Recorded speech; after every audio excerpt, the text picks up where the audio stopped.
Hi everyone, you welcome on my channel. और आज हम सीखने वाले हैं बिंग का यूज और गेटिंग का यूज। इससे पहले मैंने एक वीडियो अपलोड की थी बिंग पर और बी पर। ये बिंग और गेटिंग का मिक्स वीडियो है। इस पे एक सेंटेंस बनाते हैं और सीखते हैं। देखिए, गेटिंग के बहुत सारे यूजेस होते हैं और बिंग के भी, और बी और प्लस बीन के भी बहुत सारे यूजेस होते हैं। ये उसी का एक सेकंड पार्ट है जो कि इसमें काफ़ी सारे सेंटेंस में बताने वाला हूँ आपको, बिंग और गेटिंग के।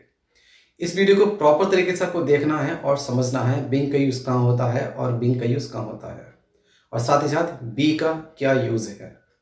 देखिए, बी का यूज़ होता है होना या बनना।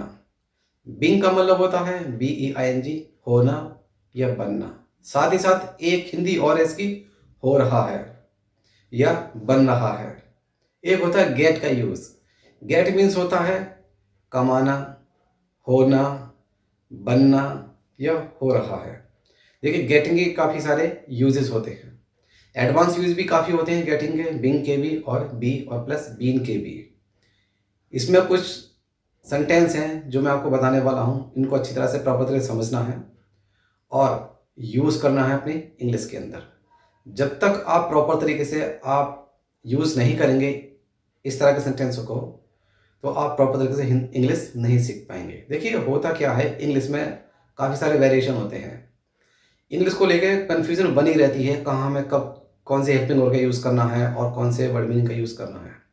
तो कुछ वर्ड्स ऐसे हैं, जैसे गेट हो गया, इस पर काफ़ी सारे मतलब सेंटेंस बन सकते हैं और इसके एडवांस लेवल भी बहुत ज़्यादा होते हैं। गेट के कुछ फ्रेजल वर्ब हैं गेट के साथ, तो काफ़ी सारी वीडियो अपलोड करूँगा मैं। वह ऑलरेडी मैं कर भी चुका हूँ। अगर आप मेरी वीडियो देखते हैं तो कुछ चीज़ ऐसी समझ में नहीं आती, मैं समझता हूँ चीज़ों को, लेकिन आप बार बार वॉच करेंगे तो आप इजीली गेट कर लेंगे उन्हीं को। लेकिन गेट का मतलब क्या होता है? गेट का मतलब होता है, जैसे कि मैं कहूँ कि कमाना। आपने एक वर्ड देखा होगा, सुना भी होगा, अर्निंग। अर्निंग का मतलब होता है कमाना या पाना। जैसे मैं कहूँ मैं उसे पाना चाहता हूँ, तो क्या बोलते हैं? I want to get that. I want to get that, मैं उसे पाना चाहता हूँ। तो पाने का मतलब क्या है? उसे मैं लेना चाहता हूँ। तो लेने के सेंस में और पाने के सेंस में भी गेट का यूज़ किया जाता है। जैसे मैं कहूँ मैं 20,000 रुपये महीने के कमा रहा हूँ। I am getting 20,000 rupees a month. कमाने के सेंस में अर्निंग का भी यूज़ होता है। I am earning 20,000 rupees. इस तरह से आप गेटिंग का भी यूज़ कर सकते हैं। गेटिंग का भी यूज़ कर सकते हैं और अर्निंग का भी यूज़ किया जाता है। तो मैं तो यही कहूँगा आपसे, जो जैसे कि मान लीजिए गेट के बहुत सारे यूजेस हैं, तो आप ज़्यादातर जब फोकस करें ना तो गेट पर करें। क्योंकि मान लिए जाए 100 वर्ड मीनिंग है, मीनिंग तो ये बहुत सारे हैं गेट के, लेकिन आप मान लीजिए 1 मिनट को 100 वर्ड मीनिंग है और आपने 50% भी कवर कर लिए गेटिंग से रिलेटेड वर्ड, तो काफ़ी अच्छा इंप्रूवमेंट हो जाएगा आपके इंग्लिश में। होता क्या है कि मान लीजिए सामने वाले ने एक अच्छी गेटिंग की हुई है, एक अच्छी क्लासन है वर्ड मीनिंग की, खासकर इसी पर, तो कन्फ्यूजन ना तो समझने में होती ना ही बोलने में। तो बस मैं यही कहना चाहूँगा कि जो चीज़ इंग्लिश के अंदर ज़्यादा कन्फ्यूज़ करती हुई आपको, आप उस पर कमांड करें। तो मैं तो ऐसे ही करता हूँ। हालांकि देखिए, कोई एंड तो नहीं होता किसी भी वर्ड का और किसी भी ग्रामर का और किसी भी कोई टॉपिक का। तो ध्यान ये रहे कि जब भी आप इंग्लिश सीख रहे हैं तो उस चीज़ पर कमांड करें जो सबसे ज़्यादा टफ हो। इजी तो सभी कर लेते हैं, और इजी कर भी लेंगे तो आप कन्फ्यूजन बनी रहेगी आपके साथ। तो आप इजी ना करें, टफ को चूज़ करें। अगर आप टफ कंप्लीट कर लेते हैं तो फिर बचेगा क्या उसमें? इजी इजी तो कोई बोल लेता है। तो ध्यान ही रहे आपको। इस पे एक सेंटेंस बनाते हैं और सीखते हैं। जैसे कि वह डॉक्टर बन रहा है। देखिए, डॉक्टर बन रहा है या डॉक्टर हो रहा है। He is become a doctor. ये क्या है? वह डॉक्टर है या डॉक्टर बनना है उसे। तो वह बन रहा है तो he is being a doctor. देखो, हो रहा है और बन रहा है एक ही बात है। इसमें बिकम का भी यूज़ कर देते हैं। जैसे मैं कहूँ मैं टीचर बनना चाहता हूँ, I want to become a teacher, या फिर I want to be a teacher, या फिर I want to get a teacher. तो गेट मीन्स होना, बी होना, बिकम होना। तो ये बी से रिलेटेड सेंस है इसके, और इसमें आईएनजी भी लगा सकते हैं। जैसे मैं कहूँ वह नाराज हो रही है, शी इज़ गेटिंग एंगर। वह नाराज हो रही है, शी इज़ बीइंग एंगर। बारिश हो रही है, इट इज़ बीइंग रेन, या फिर इट इज़ रेनिंग।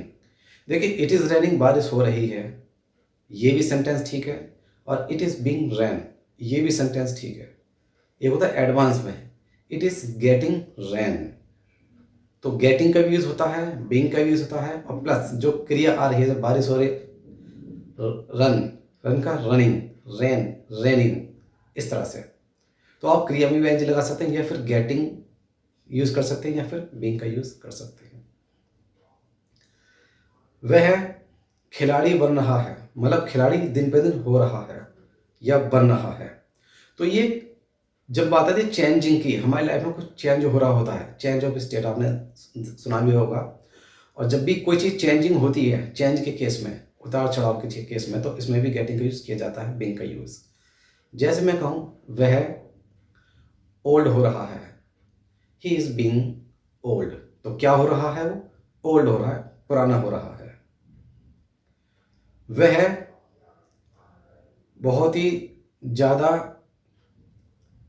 काम कर रहा है, देखिए बहुत ज़्यादा काम कर रहा है, he is being hard work. तो बहुत ज़्यादा काम कर रहा है, क्या हो रहा है, काम हो रहा है। क्वेश्चन देखिए, अब मैंने सेंटेंस को थोड़ा सा घुमा दिया, आप देखेंगे वो बहुत ज़्यादा काम कर रहा है, तो अब इससे होने का तो कोई रिलेटेड नहीं है, लेकिन सेंस समझिए क्या है, क्या हो रहा है, काम हो रहा है, जो कि वो कर रहा है, क्या काम कर रहा है, हार्ड वर्क कर रहा है, और हो क्या रहा है, काम हो रहा है। तो इंग्लिश के अंदर कुछ वर्ड ऐसे होते हैं, थोड़े से ट्रिकी होते हैं, तो आपको ये समझना है। आपने कभी देखा होगा न्यूज़पेपर में जब बीइंग का यूज़ होता है तो आप कंफ्यूज हो जाते हैं, या कोई सेंटेंस देख लिया आपने किसी मैगजीन में या किसी से बोलते समय, तो आप कंफ्यूज हो जाते हैं इसको किस तरह यूज़ करें। तो बीइंग के बहुत सारे यूज़ है, और इस तरह गेटिंग के। इस पर एक सेंटेंस और ले लेते हैं और सीखते हैं। वह बड़ा हो रहा है, ही इज़ गेटिंग, देखिए वह बड़ा हो रहा है, ही इज़ गेटिंग यंगेस्ट। तो यंगेस्ट भी हो सकता है, या फिर ओल्ड भी हो सकता है। देखिए अब मैंने अभी क्या बोला, यंगेस्ट, यंग हो रहा है, और एक मतलब ओल्ड हो रहा है। अब खुद से सोचिए, देखिए हालांकि कोई ऐसा कोई सेंटेंस तो इंग्लिश में आपने सुना नहीं होगा, शायद सुनेंगे या नहीं, आई डोंट नो, बट मैं थोड़ा से बताना चाह रहा हूँ आपको। देखो वह जवान हो रहा है, ही इज़ बीइंग यंग, या फिर ही इज़ बीइंग ओल्ड। अब ओल्ड और बीइंग में क्या है, ओल्ड का मतलब ओल्ड हो रहा है, तो कहीं ना कहीं वो एज उसकी ग्रो हो रही है, तो क्या हो रहा है, वो ओल्ड हो रहा है ना, वो ओल्ड हो रहा है, मतलब उसकी जो एज है ज़्यादा बढ़ रही है, तो ओल्ड हो रहा है। तो उसको यंग का भी यूज़ कर सकते हैं, और ओल्ड का भी। बहुत सारे सेंस निकलते हैं एक सेंटेंस के अंदर, तो खासकर ये ध्यान रखें। सीखते समय जब भी आप इंग्लिश सीखते हैं, तो एक सेंटेंस को ना अलग अलग सेंस में आप यूज़ करना सीखें। बहुत मतलब कि इतने सारे सेंटेंस बन जाएंगे, और इतनी अच्छी पकड़ हो जाएगी आपकी सेंस पर और ग्रामर पर, जो कि बहुत ज़रूरी है। देखिए मैं जानता हूँ कि मैं थोड़े से सेंटेंस आगे पीछे बताता हूँ, थोड़ा घुमा फिरा कर, कन्फ्यूज़न होती है, लेकिन मेरा जो टारगेट है समझाने का, बस टोटल जो मेरा कमांड है वो है सेंस पर। सभी लोगों को मैं यही कहता हूँ कि जब भी आप इंग्लिश सीखें, बोलें, तो सेंटेंस को ज़्यादा बनाएं, ज़्यादा से ज़्यादा बनाने की कोशिश करें, और उसके कितने सेंटेंस बन सकते हैं, किस किस सेंस में इसको यूज़ किया जा सकता है। तो बस आपको यही सीखना है, प्रॉपर तरीके से फोकस करना अपनी ग्रामर पर, और बड़ी मीनिंग भी मस्ट है। बिना बड़ी मीनिंग के आप इंग्लिश नहीं बोल सकते, क्योंकि जब तक आपके पास एक अच्छी कलेक्शन नहीं है, तो आप किसी पर्सन को डील नहीं कर सकते। ग्रामर का होना बहुत ज़रूरी है। अगर आपकी अच्छी कमांड है ग्रामर पे, तो आप किसी भी सेंटेंस को किसी भी तरह घुमा फिरा कर बोल सकते हैं, और सेंटेंस बिल्कुल करेक्ट होगा, प्रॉपर तरीके से देखा जाए तो। जैसे कि मैं बताता हूँ गेटिंग का और बीइंग का और बिकम का बताया मैंने, ये बहुत सारे सेंटेंस, 1000 सेंटेंस पे बन सकते हैं। तो आप मेरे वीडियो के साथ बने रहिए, और इस तरह का सेंटेंस बनाते रहिए, और ज़्यादा से ज़्यादा रीड करने की कोशिश करें, समझने की कोशिश करें। अगर ये वीडियो समझ में ना आए आपके, तो 2 4 5 बार इसको रिपीट करें, इसको वॉच करें बार बार, ताकि आपकी इंग्लिश स्ट्रांग हो जाए। मैं इस वीडियो को यहीं ख़त्म करता हूँ, और thanks for watching this video. Have a nice day, bye bye.